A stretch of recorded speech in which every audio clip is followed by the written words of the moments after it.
Welcome to Kenton's videos. Enjoy the video. In this video, I will show how to make mini bagels. Begin by proofing yeast, mixing flour with salt and sugar, and adding warm water to form a sticky dough.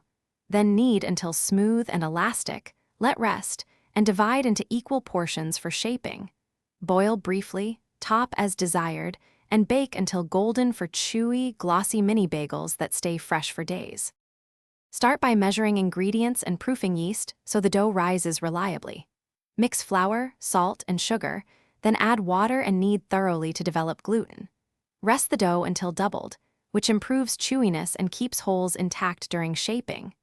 Dividing and rounding portions uniformly ensures even baking, and a controlled second proof helps create the signature dense, chewy crumb of classic mini bagels. If you're finding this helpful, please subscribe and like, it really helps the channel grow. Quick recommendation: the Echo Dot smart speaker is perfect for the kitchen, letting you set timers, call up recipes, and play music while your bagels bake, bringing your space to life with sound and convenience. Check the description for the link and other deals. Now let's get back to the video.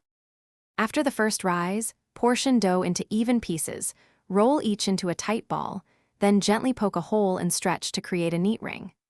Boil rings briefly in simmering water with a bit of sweetener to build a shiny crust and chewy interior. Transfer to a tray, brush with egg wash, sprinkle toppings evenly, then bake until the tops are golden and the centers sound hollow when tapped. Thanks for watching. Consider subscribing if we helped you.